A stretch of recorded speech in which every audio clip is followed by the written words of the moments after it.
Escale Culture TV, la culture africaine par excellence.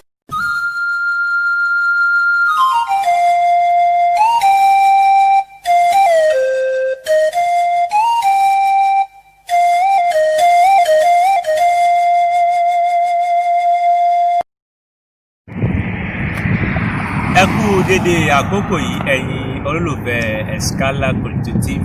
Báwo ni gbogbo wa sí láti orílẹ̀-èdè Amẹ́ríkà, London, Cairo, báwo ni a wà sí? Fídé ìlú Benin, báwo ni a wà sí lọ́wọ́ Nàìjíríà, báwo ni a wà sí lábẹ́ òkúta, báwo ni a wà sí akéwì pàtàkì ọgbọ̀n ìfẹ́. A sì kí àwọn tí wọ́n gbárùkù tí wọ́n á ní gbogbo gbà tí ẹ fi kọ́ wa báyìí kó ṣètò àdúgbò tí wọ́n ti yẹ. Ojúléeṣẹ́ Escale Culture TV kò ní ṣe pé ní onírà yìí wájúwájú náà ni a ó máa rẹ̀. Ìjẹ́bà ìlórí ètò ọmọ Yorùbá náà ni àkọ́kẹ́ ti bẹ lójúmọ́ títò nìyí. Ọmọ Yorùbá lè mí ó ń kọ́. Ìjọ́ máa fìjà sún pété ẹ̀rí ọmọ àfihàn kò ń jẹun náà ni èmi ń jẹ́. Ojúmọ́ títò ní lórí ètò ọmọ Yorùbá kí nìkan tí a fẹ́ kọ́ra wa.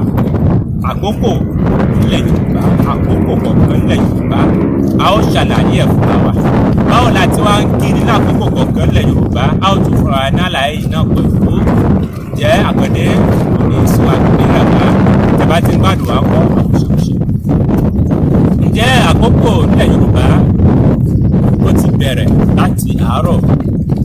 Aago tá a mọ̀ sí aago méje àárọ̀, aago méje àárọ̀ fi dédé aago mẹ́wàá. Òun là ń pè ní àárọ̀. Aago méjì fi lọ́lọ́ aago mẹ́wàá là ń pè ní àárọ̀. Àkókò ìtawọ́ fẹ́ kíra sọ pé ẹ káàárọ̀, ẹ káàárọ̀, ẹ káàárọ̀ náà ni à ń kíra wa lákòókò. Láti aago mẹ́wàá fi lọ́lọ́ aago méjìlá, àkókò ìta ń pè ní ìyálẹ̀ta. Ìyálẹ̀ta náà là ń pa àkókò ẹ̀kú ìyálẹ̀ta, àpò ìyálẹ̀ta náà là ó máa kíra wa lákòókò ni. Láti aago méjìlá fi lọ́lọ́ aago mẹ́rin. Aago méjìlá fi lọ́lọ́ aago mẹ́rin.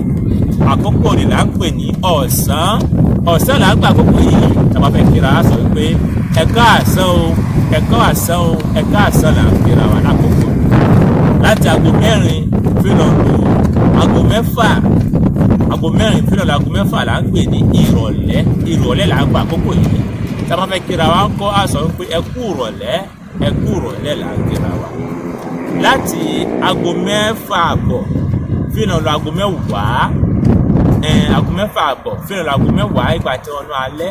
Láti aago méje gẹ́rẹ́gẹ́ ni fi lọ́lọ́ aago mẹ́wàá ni alẹ́ gangan là ń pa àkókò yìí tàbí fi kíra wa ká sọ pé ẹ̀ka alẹ́ là ń kíra wa.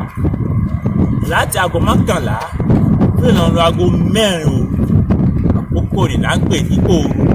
Tàbá fẹ́ kíra wa tàbá pàdé nìkan lọ́nà sọ pé ẹ kú àjìn òru o, ẹ kú àjìn òru, ẹ kú àjìn òru, ẹ kú àjìn òru là ń kíra wa lákòókò yìí.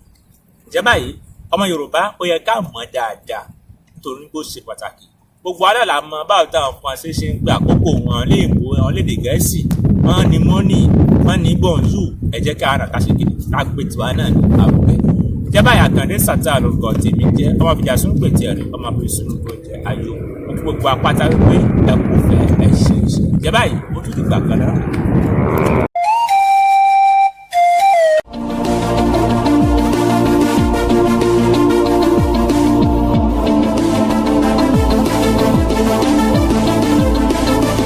Escale Culture TV, la culture africaine par excellence.